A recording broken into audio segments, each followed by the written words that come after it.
Olá, tudo bem com você? Hoje, hoje estaremos dando continuidade à nossa reflexão, cujo tema é Refúgio em Tempos de Perigo, parte 2. Onde está o nosso refúgio? O salmista responde a esta pergunta, não levantada no texto, mas que possivelmente estava na mente dos amigos pessimistas de Davi, que o aconselhavam dizendo: Onde está o seu refúgio, Davi? Foge para os montes, onde se encontram as cavernas para você se refugiar. Davi responde e diz: Não, o meu refúgio está no Senhor. Mas onde está o Senhor? Perguntavam eles. E a resposta foi pronta e sem detença: O Senhor está no seu santo templo. Gosto dessas palavras. O Senhor está no seu santo templo. Deus é o nosso refúgio e está no seu templo. É do templo que vem toda a nossa segurança e proteção, porque ele se encontra lá. No santo templo de Deus está o nosso perdão e salvação. No seu templo está o nosso grande intercessor, Jesus Cristo, o nosso advogado, que não perde nenhuma causa, que nos defende contra os nossos inimigos, nos absolve do pecado e nos justifica para uma vida de santidade.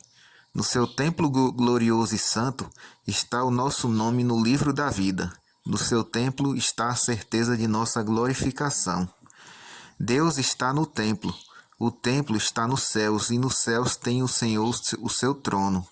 Os seus olhos estão atentos, as suas pálpebras sondam os filhos dos homens. Deus está no seu trono, que se encontra no santuário, no lugar santíssimo, e de lá reina poderosamente. Parece longe, mas ele está em um lugar estratégico, de onde pode governar todo o universo. Ele está sentado em seu trono, mas está em todos os lugares. Como Deus pode estar em todos os lugares ao mesmo tempo? Como ele consegue isso? É evidente que nós só podemos entender a sua onipresença através da sua onisciência.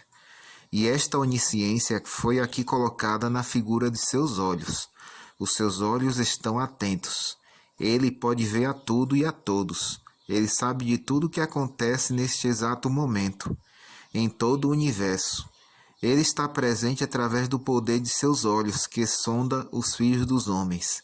Ele pode estar no seu trono e está aqui ao mesmo tempo através do seu conhecimento onisciente, porque os seus olhos veem a todos. Nada passa despercebido aos seus olhos perscrutadores. O que faz o Senhor com todos? Verso 5 diz: O Senhor põe à prova ao justo e ao ímpio. Deus põe à prova a todos. Isso é pura justiça. Ninguém poderá dizer que foi provado, atormentado com tentações, tribulações, percalços e lutas que os outros não tiveram de enfrentar, se bem que cada qual será provado de maneira diferente das provas de seus semelhantes.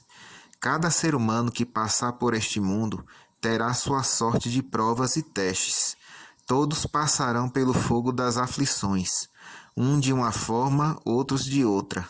Com efeito, o Senhor põe à prova ao justo e ao ímpio, a fim de que possam conhecer a Deus e endireitar os seus caminhos. Há algum tempo, dois dos mais preeminentes ateus, Gilbert West e Lord Lyttelton, homens intelectuais e os mais conspícios de sua época, zombavam do cristianismo onde quer que o encontrasse. Por fim disseram: há duas coisas que temos de destruir e então teremos terminado com a religião cristã. Depois disto, nada restará dela. As duas coisas a que se propunham destruir era a ressurreição de Cristo, como ensina as Escrituras, e a maravilhosa vida de Paulo, cuja influência é tão poderosa mesmo em nosso século. Disse Gilberto West: eu destruirei a doutrina da ressurreição de Cristo. E eu, disse Lyttelton, explicarei a vida de Paulo. Depois desta entrevista, retiraram-se para o trabalho a que se propuseram. Meses depois, conforme um acordo prévio, se reuniram para ver os resultados de sua obra. Lord Lyttelton iniciou o assunto dizendo a West: que tem você? West respondeu: tenho algo maravilhoso para contar para você. Quando comecei a estudar a ressurreição de Cristo, tratando de deixar salva minha reputação, tive que buscar argumentos contra e em favor do assunto. O resultado foi que minha mente e meu coração foram convencidos de que Cristo ressuscitou dos mortos. Orei a Ele, estou salvo e agora sou seu amigo. Disse Lord Lyttelton. Graças a Deus, West. Também tenho uma novidade para contar. Quando comecei a explicar a vida de Paulo para destruí-la, também tive que fazer uma investigação minuciosa e sincera. Tive que buscar a verdade. E você vai se alegrar comigo quando lhe disser que depois de um consciencioso estudo, me encontrei ajoelhado, semelhante a Paulo no caminho de Damasco, e meu clamor foi o mesmo: Senhor, que queres que eu faça? Também sou um cristão, West. Estes dois ateus convertidos tornaram-se dois dos mais notáveis cristãos. Escreveram duas lindas apologias da religião cristã, das melhores que se tem escrito. O que fará o Senhor com os ímpios? Versos 6 e 7 diz: Fará chover sobre os perversos brasas de fogo e enxofre, e vento abrasador será parte do seu cálice, porque o Senhor é justo, ele ama a justiça. Esta é a obra estranha de Deus. Assim como no passado, ele teve que purificar as cidades de Sodoma e Gomorra com fogo e enxofre, todos os ímpios que se identificam com o pecado receberão o mesmo quinhão. Serão destruídos com fogo, conforme nos adverte a palavra de Deus, aqui no Salmo 11 e também em Apocalipse 21, verso 8. Alguns poderão perguntar, mas por que Deus faria uma coisa dessas? Não seria um ato arbitrário de sua parte?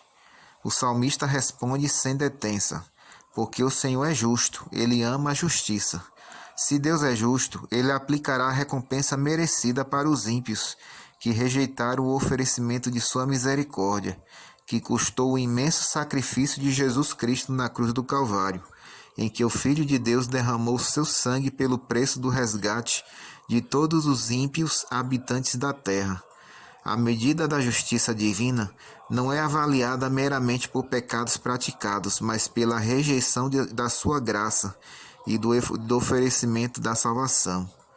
Todos quantos aceitarem esse maravilhoso dom passarão pelo fogo purificador do Espírito Santo, Mateus 3, verso 11, e serão batizados por ele nesse processo, em que esse fogo purifica a alma do pecado. Ele os santifica após purificá-los e os livra da ira inflamável que vem com fogo e enxofre sobre os desprezadores da sua graça. O fogo tem o objetivo de purificar a terra, a fim de que possa ser novamente habitada por todos os que foram redimidos. Mas aqueles que rejeitarem a obra do fogo do Espírito Santo serão eles mesmos queimados com o fogo destruidor, porque não podem mais se separar do pecado que será consumido pelo fogo derramado dos céus. O fogo que destrói o pecado destruirá também os pecadores que se identificarem com o pecado. Isso confirma a justiça de Deus. Mas disse Davi: o justo Deus ama a justiça. Ele não poderia dar um castigo que os ímpios não merecem, ou que ficaria além da justiça. Imagine se é justiça condenar os pobres pecadores de 70 anos a queimar pelos séculos intérminos da eternidade. Esse nunca foi o plano de um Deus que ama a justiça. Disse Jesus Cristo que cada pecador levará poucos ou muitos açoites de castigo, dependendo do grau de culpa que lhe é própria, conforme o conhecimento adquirido e nada mais. Isso está em Lucas 12, versos 47 e 48. Ninguém pagará um minuto a mais, além do que merece. Isso é justiça. Portanto, a doutrina do tormento eterno não faz justiça ao caráter de Deus e prega a mentira de que Deus não ama a justiça. O fogo do castigo há de destruir e não continuar queimando. Os pecadores impenitentes hão de passar pela segunda morte e perecerão, transformando-se em cinzas. Mas Deus não tem prazer na morte de ninguém. Ezequiel 18, verso 32. Portanto, ele ainda apela para que todos se arrependam e se convertam dos seus maus caminhos. O que fará o Senhor com os justos? No verso 7 diz: Os justos serão recompensados de tal modo que lhe contemplarão a face. Esta é a suprema esperança de todos os cristãos. Jamais alguém pôde contemplar a face de Deus. Este foi o grande sonho de Moisés, que, embora falasse pessoalmente com Deus, não podia lhe contemplar a face. Então, um dia, não podendo sopitar o desejo imenso de ver a Deus, Moisés expressou seu pedido nessas palavras: Rogo-te que me mostres a tua glória. E Deus lhe respondeu: Não poderás ver a minha face, porquanto homem nenhum verá a minha face e viverá. Êxodo 32, versos 18 e 20. Era um sonho impossível. Entretanto, há um dia marcado em que todos os justos poderão contemplar a face de Deus e ser imortalizados nessa contemplação gloriosa. Esse dia está chegando e você também pode se candidatar para ser um dos felizardos. Jesus Cristo está voltando.